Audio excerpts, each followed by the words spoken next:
حضور پر نور شافع یوم النشور صلی اللہ تعالیٰ علیہ وآلہ وبارک وسلم نے ارشاد فرمایا کہ 3 چیزیں اصل ایمان میں سے ہیں، یعنی ایمان کی جڑ ہیں۔ پہلی بات تو یہ ہے کہ حضور نے فرمایا کہ جتنا بھی کوئی گناہگار ہو، یہ لفظ اپنے ذہن میں رکھنا ہے، گناہگار ہو، سیاہ کار ہو، جتنا مرضی، حضور نے فرمایا کہ ہم اس کے گناہ کی وجہ سے اسے اسلام سے نہیں نکالیں گے۔ گناہ، باقی تو حضور کے بال مبارک کو کوئی بالڑی کہہ دے تو وہ بھی کافر ہو جاتا ہے۔ گناہ کی میں بات کر رہا ہوں۔ زندہ دار کور کرنے والے لوگ اپنی بچیوں کو، بڑے بڑے جرائم کرنے والے، ان کو بھی معافی مل گئی۔ حضور نے فرمایا کہ یہ حق کسی کو نہیں بنتا کہ کوئی مسلمان گناہ کرے تو اس گناہ کی وجہ سے کوئی اس کو کافر کہہ دے، گناہ کی وجہ سے۔ نمبر 1، اس کا معنی یہ نہیں ہے کہ بندہ گناہ پر جری ہو جائے، ہاں، گناہ ہی ہے، گناہ ہی ہے۔ اس کا معنی یہ نہیں ہے کہ پھر کوئی سن کر یہ چلا جائے تو لو جی بندہ، تو ممکن ہے وہ گناہ اس کو کفر تک لے جائے، پھر اس واسطے گناہ ہی ہے، اس پر جری نہیں ہونا۔ دوسرا، حضور نے فرمایا کہ جب سے اللہ رب العالمین نے مجھے جہاد کا حکم دیا اس وقت سے جہاد جاری ہے۔ کسی عادل کا عدل اور کسی ظالم کا ظلم، 2 باتیں، کسی عادل کا عدل اور کسی ظالم کا ظلم اس جہاد کو ختم نہیں کر سکے گا۔ ہاں جی، اس جہاد کو، بس جہاد ہی ہے۔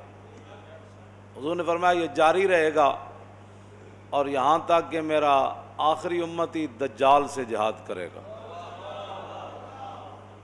یہ جاری اور ساری ہے۔ اس کو کسی عادل کا عدل، کسی ظالم کا ظلم ختم نہیں کر سکے گا، یہ جاری اور ساری رہے گا۔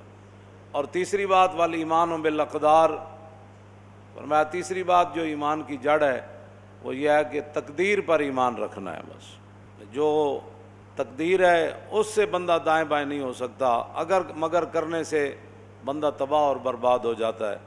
بس یا اللہ جس کے بارے میں تو فیصلہ فرما دے اسے کوئی ٹال نہیں سکتا، اور جسے تو بچا لے اسے کوئی پھنسا نہیں سکتا۔ بس یہ 3 چیزیں اصل ایمان میں سے ہیں، یہ اس سے دائیں بائیں فرار نہیں ہے۔ پچھلے جمعے سے گزشتہ جمعے میں نے یہ حدیث پاک بیان کی تھی کہ نبی علیہ الصلوۃ والسلام نے فرمایا کہ امت کی تباہی بربادی ہو جائے گی، ذلت چھا جائے گی۔ اب پوری امت مسلمہ پر ذلت چھائی ہوئی ہے، ہاں، پوری ذلت۔ اس کی وجہ کیا ہوگی کہ اذا تبایعتم بالعینۃ واخذتم اذناب البقر وردیتم بالزرع وترکتم الجہاد، کہ تم ناجائز طریقے سے اپنے کاروبار کرو گے اور تم کھیتی باڑی کے اندر راضی ہو جاؤ گے اپنے کاروبار کے اندر، اور تم بیلوں کی دمیں پکڑ کر، اب اس سے مراد یہ مشینیں بھی ہو سکتی ہیں، بہنا دیا دمہ پکڑ کے تسی اپنے کاروبار کرنے، یہ مراد بیل ہی تو نہیں، ہر دور میں اس کے اپنے تقاضے ہیں، ٹریکٹراں اتنے چڑھ کے تساں ہل وانے، یہ سارا جتنا بھی قیامت تک وہ ترقی یافتہ جو بھی لوگ آدمی کہیں، فرمایا کہ تم کاروبار میں مست ہو جاؤ گے اور جہاد کو تم چھوڑ دو گے۔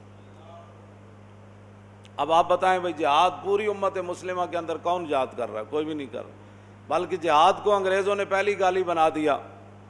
پہلے ضیاء الحق کے دور میں افغانستان سے مجاہد جو ہے وہ لائے گئے، ان کو امریکہ تک سیر کرائی گئی، پھر امریکہ کے ان کو مال دیا گیا، پھر وہ روس کے خلاف لڑے تو بڑے بڑے مجاہد، بڑے بڑے ان کو القابات دیے گئے کہ یہ تو جی اسلام کے بڑے ہیرو ہیں، انہوں نے بڑا کام کیا، بڑا یہ کیا، روس کو توڑ دیا۔ جب روس ختم ہو گیا، امریکہ کی باری آئی تو امریکہ نے پھر ان کو دہشت گرد قرار دے دیا، اور ابھی تک امریکہ جو ہے وہ ان کے خلاف لڑ رہا ہے، کبھی ان سے مذاکرات کرتا ہے، کبھی کہتا ہے نہیں، کبھی کہتا ہے میں یہ کر دوں گا۔ ٹرمپ کہتا ہے اب میں ایسی سزا دوں گا جو ہمارے خلاف ہے، بولے گا ہم اس کو عبرت کا نشان بنا دیں گے۔ میں نے کہا اس سے پہلے اللہ تجھے عبرت کا نشان بنا دے گا۔ ہاں جی، تو نے کسی کو کیا عبرت کا نشان بنانا ہے؟ عبرت کا نشان تو وہ مالک ہی تجھے بنائے گا، تیری نسلوں کو بھی بنائے گا، تیری سلطنت کو ٹکڑے ٹکڑے فرما دے گا، اور تیرے اوپر اللہ اپنا عذاب نازل کرے گا، تیرے ساتھ جو کھڑے ہیں ان پر بھی اللہ عذاب نازل کرے گا۔ ہاں، یہ تو اس کے اپنے فیصلے ہیں، اس نے کب تجھے تباہ اور برباد کرنا ہے۔ روس والے بھی کہتے تھے کہ ہم تو فضائیں جو ہیں وہ بھی چھان کر آ گئے ہیں، وہاں ہمیں اللہ نظر نہیں آیا۔ وہ اتنے مغرور تھے، وہ اللہ کا انکار کرتے تھے روس والے۔ وہ ان کا ایک صدر کا بیان آیا تھا، اس نے کہا ہم نے تو فضائیں بھی چھان ماری، جب وہ پورے بدماش تھا اس وقت کی میں بات کر رہا ہوں، بعد میں تو پھر وہ ذلیل ہوا۔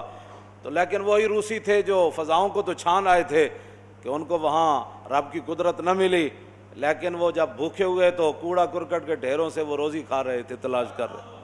ہاں وہ رب ہے، اس نے کب کسی کو ذلیل فرمانا ہے یہ تو اس کی اپنی شان ہے، لیکن امتحان تو مسلمانوں کا ہے کہ انہوں نے، یہ حضور نے فرمایا وَتَرَكْتُمُ الْجِهَادَ، کاروبار کے اندر مست، ناجائز کاروبار۔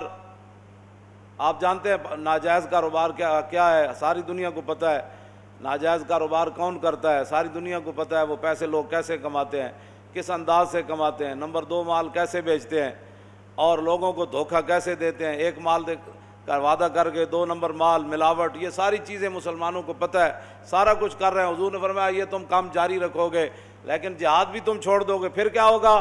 سلط اللہ علیکم ذلًا، پھر اللہ تمہارے اوپر ذلت مسلط فرما دے گا۔